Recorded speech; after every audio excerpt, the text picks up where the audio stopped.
So we were talking about compensation in Workday. So yesterday we talked about what is compensation in Workday, right? And then we talked about this, that compensation consists of the base salary and hourly plans, etc., allowances, stock plans, etc. And it is a rate per frequency. Compensation is not the actual wages in the employee's paycheck because of deductions, right? And compensation may include one-time payments and stock grants as well. Compensation is assigned to employees only. No compensation is assigned to contingent workers. And then we also came to know that if you are eligible for a compensation plan does not mean that it is assigned to you, assigned to an employee. Or even if an employee is assigned to the compensation plan does not mean that the employee will eventually get an actual payment for it. Right. So we talked about all these things. Then we discussed about the overall structure, saying that the compensation package is the overall high-level object and, with a compensation package, consists of guidelines and plans. Guidelines are for reference only. Guidelines will consist of grades and grade profiles. Right. And what is a grade? It's a page or a range of pay, right? Which gives you a guideline about how much you should pay for that particular, criteria, if the worker meets that particular criteria, right? And then we have plans. Plans are the different components for which an employee will get paid. And then we have the element. The element is the link between compensation in HCM and payroll in Workday. This is the actual heading under which an employee will get paid, right? So these are some of the things that we discussed yesterday, and then we started talking about the compensation eligibility rules. Now, what is a compensation eligibility rule? It is. Why is it used for? What is it used for a compensation eligibility rule? It is used to. An eligibility rule is used to define the population of workers who are eligible for a certain competition, right? So because we will not assign the compensation to each worker's manually, one by one. We will create a rule such that anybody who satisfies those conditions defined in those rules, they will get that particular compensation component. For example, what rule shall we write? If you want to give a salary should be given to whom? All employees, right? Can we say, all employees should be getting a salary? Some of them may be hourly employees as well, correct? But let's say we still are giving salary. And let's say it's a we.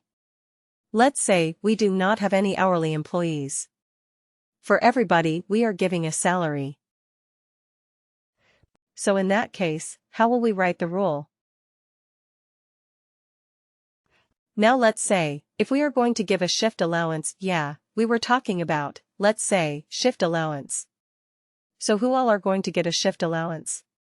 And you said that maybe the workers who are working on a shift, right? Third shift. Second shift, whoever is working outside office hours in a shift, kind of a job profile, maybe the other ones who will get a shift allowance. Now what about, let's say, a special kind of allowance? For example, let's say commute allowance, a commuter allowance, or maybe a transport allowance. Who are you going to give a transport allowance? Maybe who have a travel kind of job. Maybe the salespeople, right? Maybe the salespeople have a traveling kind of job. So maybe you define that, this is a salesperson, knowing this job profile is for sales, so they will get a travel allowance. What about, let's say, commission plans or commissions?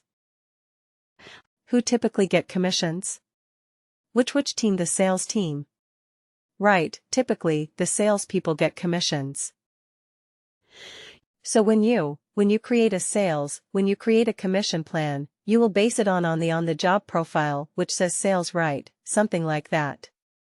So it is a business decision whom you are going to give a certain allowance, and based on that decision, we will write our eligibility rules. So eligibility rules are a set of rules that will define who is eligible for a compensation component, correct? So yesterday we created a compensation eligibility rule, and what did we do with that? What was the rule that we created?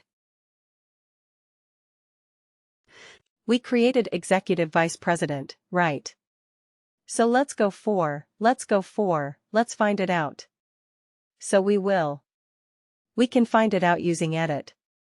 Compensation eligibility rule, right? You can find out existing compensation eligibility rules using this. I mean, you also have a view task, but I am using the edit. So let me start with. So all executive vice presidents, and how did I write the rule? I wrote the rule saying that first of all I used a field, the field that contains the management level. Management level is equal to executive vice president.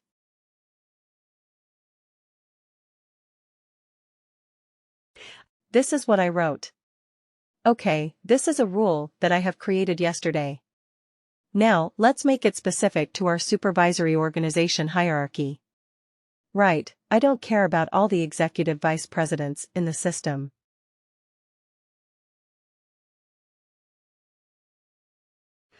I only care about the executive vice presidents in the WWXYZ Motors organization.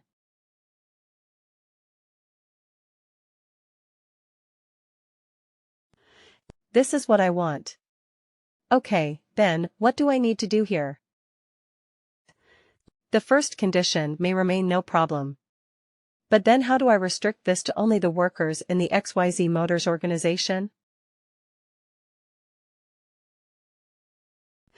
Okay, let's add another condition. Okay, and then what should be it? We should have a field, right? We should give me the organization, correct? I should be filtering on the basis of the organization, right? So note down this field is called org and superior organizations and superior organizations compensation. Please make a note of this field.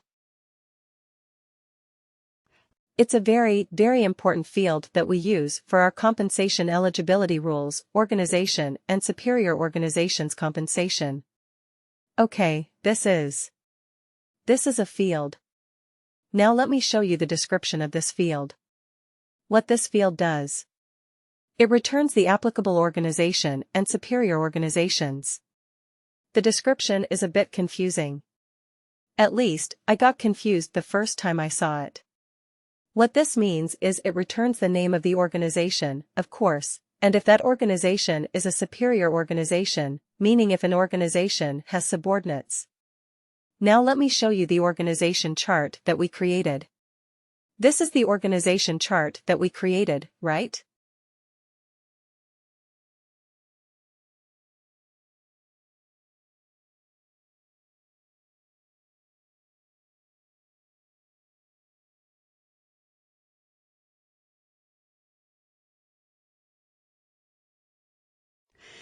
So XYZ Motors, let's say the top-level organization XYZ Motors, this is an organization in itself, right?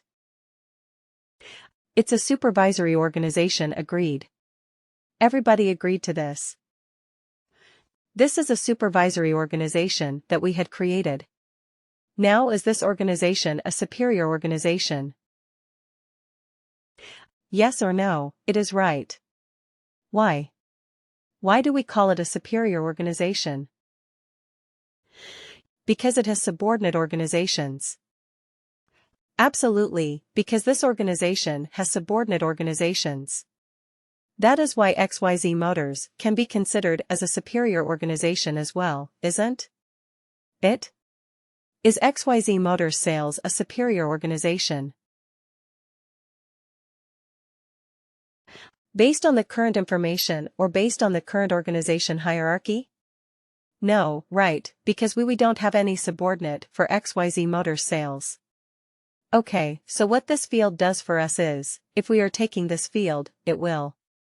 If you select the name of the organization and if that organization is a superior organization, then this field will include all the subordinate organizations in the hierarchy.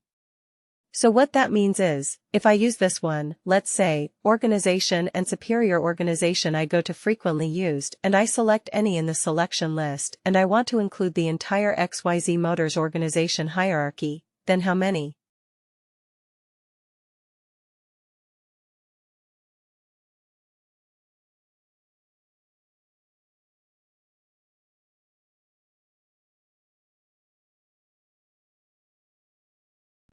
Organization should I choose here?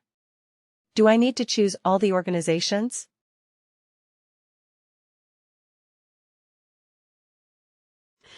Or do I need to choose only a top-level organization? That is my question. Just, the top level will do, right, because it says, this field says, let's look at the description again. It says it returns the applicable organization and superior organization. So if this organization is itself a superior organization, that all the organizations in the hierarchy will be automatically included, alright. So this is what this means, right? So if you are including two conditions like this, management level and organization and superior organizations equal to XYZ Motors, right?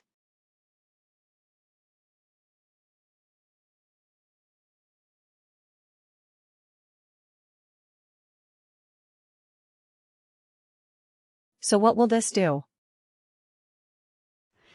This rule will now return only my executive vice presidents who are in the XYZ Motors hierarchy.